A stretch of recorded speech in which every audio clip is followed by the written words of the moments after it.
Մենք ապահովագրության շրջանակներում ավելի հստակեցրել ենք նաև ռեզիդենտության պայմանը դնելով,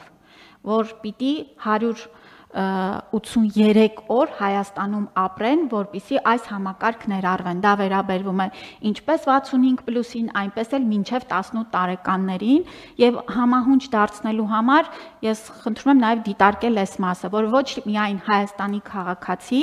այլ նաև Հայաստանում բնակվող երեխաներին ուղղվի այս միջոցները։ Պարոն Թորոսյան, ես կարող եմ սխալ եմ հասկացել, երեխեքը Հայաստանում են գտնվում։ Այդ մասը առանձին է կարգավորում, պարոն վարչապետ։ Չէ, մենք հիմա այդ որ 600 երեխեքը ֆիզիկապես Հայաստանում են, թե Հայաստանից դուրս։ Խոսքը Հայաստանում դրսում ծնված եւ Հայաստան եկած երեխաներին է վերաբերվում։ Այսինքն, երբ որ մենք ծնողը գալիս է, դիմում է, ասում է տվեք բանը, իմ միանվագ ծննդյան նպաստը։ Երեխան պետքա լինի Հայաստանում, ու կարող է հենց այդ պահին չլինի, մի ամիս հետո լինի, բայց խոսքը նրա մասն է, որ կարող է դրանից մի ամիս հետո էլ ստեղ չի։ Այդ հարցը ուրիշ ձև է կարգավորում։ Երբ որ մենք պարբերական վճարումները տալիս ենք, նույն ձևով ինչ որ կենսաթոշակը, մենք տարեկան մի անգամ ներկայանալու հարց ենք դնում։ Բայց տարեկան մի անգամ ամառը կարան Վարդավառին գան, ասենք ու ներկայանան, դա չէ։ Դա էլ է հարց, այդ ընդհանուր եմ ասում, բայց այդտեղ ուրիշ հարց կա, մենք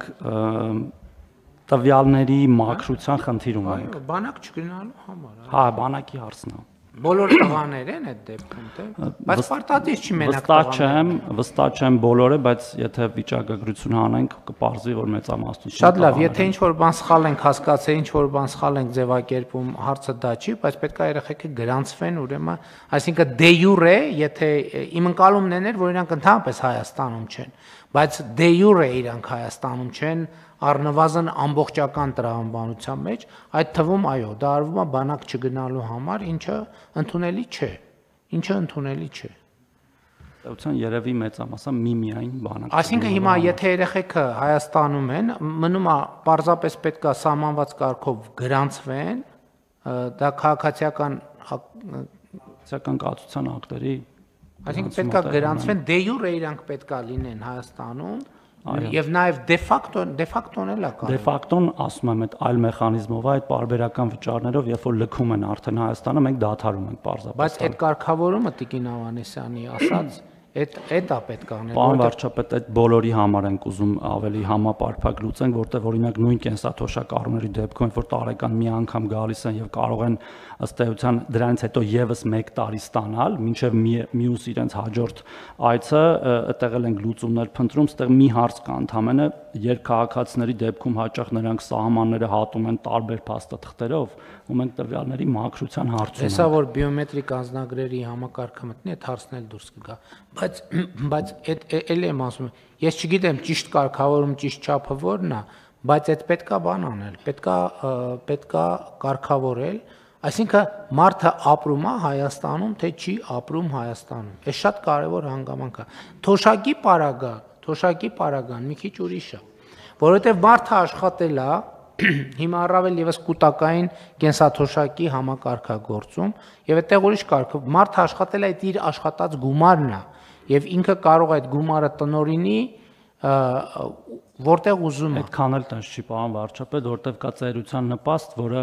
ինքը չի աշխատել, բավարար չափով աշխատանքային ստաժ չի ունեցել, մենք պարզապես նպաստ ենք տալիս։ Մի րոպե, ես խոսում եմ թոշակի այն հատվածի մասին, որը ձևավորվում է իր աշխատանքի արդյունքում։ Այդ մասը, որտեղ ուզում է լինի մարդը, դա անձեռնմխելի է, դրան որևէ մեկը, որևէ դեպքում, որևէ պայմանով չի կարող դիպչել։ Այն ինչ որ գեներացվում է այսօր Հայաստանում աշխատող մարդու վճարած հարկերի հաշվին, կամ իրականում երկուսն է դրանից է գեներացվում, պարոն վարչապետ, մենակ կൂട്ടակայինը չի գեներացվում։ Ես կൂട്ടակայինի կարճ ասած, այն ինչ որ մարդու ստաժի հետ է կապված անմիջապես, դա անձեռնմխելի է, բայց այն ինչ որ այլ տրամաբանությամբ է գործում, մենք պետք է այդ պայմանը դնենք 180 օրա թե 100 օրա թե 200 օրա, չգիտեմ, բայց այդ ստանդարտը պետք է սահմանենք, որովհետև մենք մարդուն պետք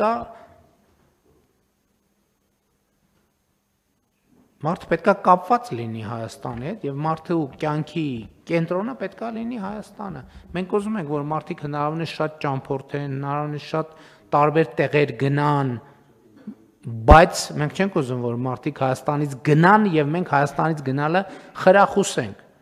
յուրաքանչյուր ոք տեղաշարժի ազատություն ունի, բայց գնալը մենք չենք կարող խրախուսել։ Սրա մասին է խոսքը։ Համեցեք։ Պարոն վարչապետ, ձեր թույլտվությամբ ուզում էի ձեր առաջարկած տրամաբանության համար մի բանաձև փորձեմ առաջարկել, էլի։ Ես կարծում եմ բոլոր նպաստային ծրագրերի դեպքում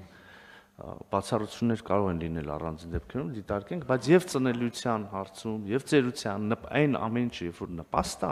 մենք դնենք երկու պայման համաժամանակյա՝ քաղաքացիության եւ ռեզիդենտության։ Այսինքն այդ երկու պայմանն էլ պետք է բավարարված լինի, որ որևէ ծրագրից քաղաքացին օգտվի։ Այսքանով կարծում եմ բոլոր հարցերը կլուծվեն։ Դա հենց նպաստը, որովհետեւ այո, նպաստը հենց այդ տրամաբանության մեջ տեղավորվում է։ Թոշակի դեպքում ճիշտ է, մի քիչ այնտեղ հարցեր կա, բայց ասում եմ, այնտեղ էլ է բանաձևը բարձ։ Այդ դեպքում, երբ որ ծերության նպաստ է եւ մարդը չի աշխատել, ստաժ չունի եւ ապրում է ուրիշ երկրում, այդ դեպքում էլ մենք կարող ենք ասել, որ դա մեր ֆինանսավորման հարցը չի։ Ամեն դեպս մտածեք լուծում։ Այդ արդեն մտածում ենք, պարոն վարչապետ, լրիվ կիսում եմ, այդ թվում լինում են դեպքեր, երբ որ քաղաքացին օրինակ քաղաքացիություն է ստանում Հայաստանի, որը ասենք օրինակ 64 տարեկանում, եւ ինքն մենք 65 տարեկանից ստիպված ենք ծերության նպաստ տալ, ինքը երբևէ Հայաստանում չի ապրել, բայց տարի մի անգամ կարող է գալ Հայաստան,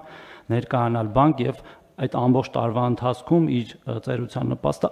սովորաբար այլ երկրում ծախսել։ Գիտեք, ԵԱՏՄ-ում այդ հարցը կարգավորված է, որովհետև ԵԱՏՄ-ում ստաժները փոխանցելու, պարոն Գրիգորյան, ճիշտ եմ, չէ՞, հիշում, որոշում կա, որ ԵԱՏՄ-ի տարածքում այդ խնդիրը լուծված է, բայց այլ դեպքերում դա իհարկե խնդիր է։ Պետք է համեն դեպս շատ մեծ եւ բարդ թեմա է, հիմա մենք տենց կարող է ինչ որ բան ճիշտ հասկացանք, որ նրբություններ սխալ հասկացանք, ինչ որ բան ճիշտ ասեցինք, որ նրբություններ սխալ ձևակերպեցինք, հարցը դա չի, դա թեմա է, որը պետք է լրջորեն նայել եւ գալ պետականակենտրոն պլյուս մարդակենտրոն տրամաբանությամբ, բայց առանց մեկը մյուսից տարանջալ։ Միանշանակ, պարոն վարչապետ։ Շատ լավ։ Կան համեցեք։ Պարոն վարչապետ, իրականում ինչ թեմա էլ որ քննարկենք, շատ կարևոր է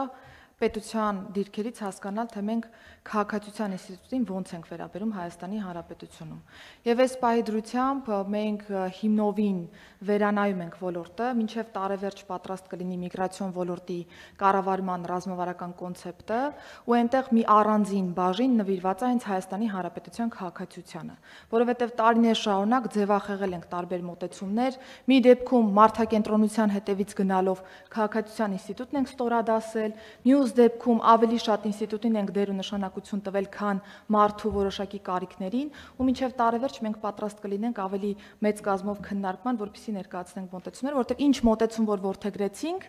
մնացյալ բոլոր ոլորտներում մեր մոտեցումները կկարողանանք ավելի ճիշտ ու սինխրոն կազմակերպել։ Շատ լավ։ Շատ լավ։ Շատ լավ, հարցը դրվում է քվեարկության, խոսքը 23-րդ հարցի մասին է։ Ովքեր են դեմ որոշման ընդունմանը, դեմ չկա, որոշումն ընդունված է եւ մենք արձանագրեցինք, որ հարցը